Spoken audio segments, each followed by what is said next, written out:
So happiness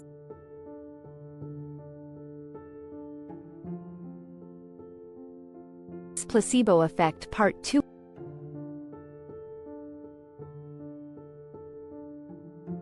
A placebo is a harmless pill, medicine, or procedure prescribed more for the psychological benefit to the patient than for any physiological effect.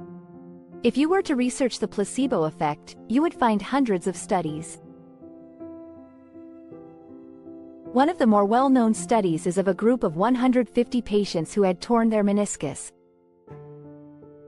The study by Baylor College of Medicine, 2022, looked at actual knee surgery versus a sham surgery. In the study, half of the patients had real surgery and the other half just had their knee surgically cut open so that the patient would think they had the real procedure. The results were extraordinary.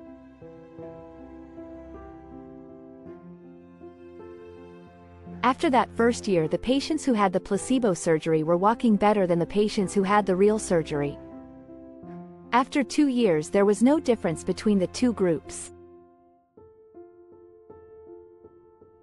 The researchers could have taken the study and extrapolated that knee surgery does not work at all. However, the question should have been, how much does your mind and expectations of a drug or procedure determine the outcome of its use for pain and symptom relief? Another study, Fuente Fernandez, Ruth, and Susi, et al., 2001, revealed that a simple saline injection not only improves motor skills for people with Parkinson's disease, but it also makes these patients produce more dopamine, the very neurotransmitter Parkinson's disease destroys. Researchers found that they can increase the effectiveness of a placebo simply by how it is delivered. For instance, the larger the pill, the stronger the effect.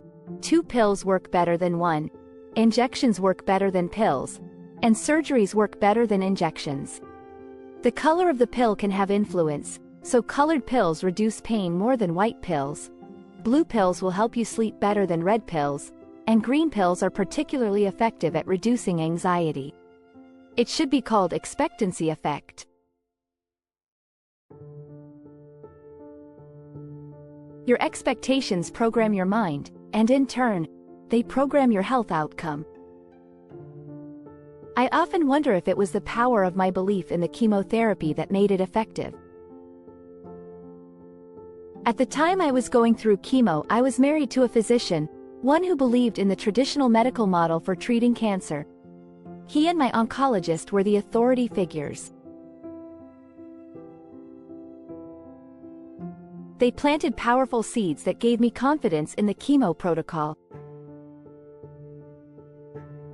I now know that the data used in the decision tree for using chemotherapy was skewed, but at the time it was the best data we had. I had a friend who had breast cancer many years before I was diagnosed. She had decided to do everything holistically and naturally. She ate a macrobiotic diet, no meat or sugar, and exercised, prayed, and meditated daily with the thought that she was going to heal herself. She ended up dying very quickly.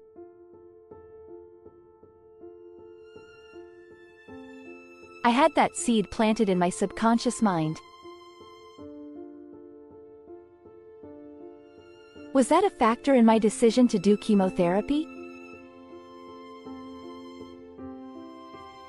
Would I choose chemo again if I had to make that choice? I know a lot of people who are of the holistic mindset.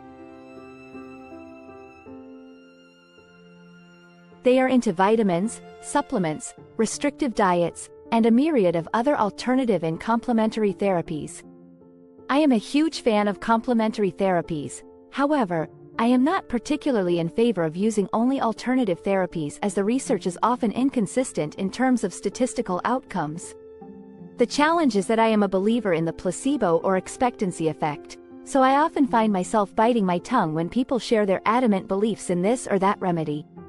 I explain to my hypnosis clients and students that the reason hypnosis works so well is because of their belief and the expectation they place on the protocol and on the outcome. In his book, You Are the Placebo, Joe Dispenza stated, "The placebo is your authentic instruction manual to cause miracles in your body, in your health, and in your life. Not only is it capable of transforming the experience but also of influencing the matter. By taking control of your thoughts and emotions, you can reprogram your cells. You have the biological and neurological machinery necessary to do it. There is a fine line in dealing with the placebo effect in relation to hope, faith, and reality. If you were to look at the hundreds of studies on the effects of the placebo, you would be compelled to look at everything differently. The placebo can be likened to harnessing the power of belief and having ultimate faith and trust in something. The placebo works because of anticipated expectations, either consciously or subconsciously. The next question to ponder is, does hope, which is anticipated expectation, play a role in one's healing? Dr. Jerome Groopman, an oncologist, offers a compelling argument in The Anatomy of Hope: How People Prevail in the Face of Illness, for the idea that hope can be divided into two components, of the heart and of the mind. He states, an equilibrium needs to be established, integrating the genuine threats and dangers, while holding on to the belief that there are times for ignorance is bliss, because unbridled fear can shatter a fragile sense of hope. He says that the patient needs to know a minimum amount of information about his diagnosis and the course of his problem. Otherwise, his hope is false, and false hope is an insubstantial foundation upon which to stand. Words, especially regarding a prognosis, should be thoughtfully considered and presented in a way that leaves space for hope and faith to be seeded and cultivated. I learned later in my tenure at hospice, after I was diagnosed with cancer, to use a different approach. I told my patients that it is important to be prepared for any situation that could arise. I would also gently remind them that there is always room for hope and faith, even if it is just a sliver. Miracles happen every day, and who is to say that they won't be the beneficiary of that miracle? You do not have to buy into anything someone else says to you regarding your own prognosis. Even though it was anecdotal, I started noticing that my patients seemed to be living longer, and some even had the incredible privilege and honor of being discharged from hospice because they no longer met the 6 months or less criteria. Keep in mind, when you are contemplating the idea of hope and faith, you should recognize that hope is always available when you make it a choice. However, it is important to recognize that the outcome of what you are hoping for may change.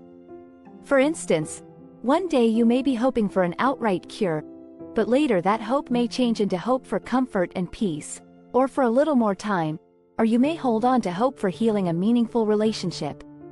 When you flip the script on a nocebo, you open the door for miracles. Having even a small grain of hope can lead you to the garden of authentic faith, where you know with every fiber of your being that everything is working in divine order and with divine guidance. Note, it was the inaccurate prognosis and unrelenting insomnia that changed my life. The seed of fear had taken root in my subconscious mind, placing me in sympathetic survival mode. I believed, on the subconscious level, that I had to stay awake so the tiger, cancer, would not get me. I was taking all kinds of drugs like Ambien, Lunesta, and even painkillers to help me sleep. However, after months of unrelenting insomnia, I researched alternative therapies for insomnia. Hypnosis was on the list.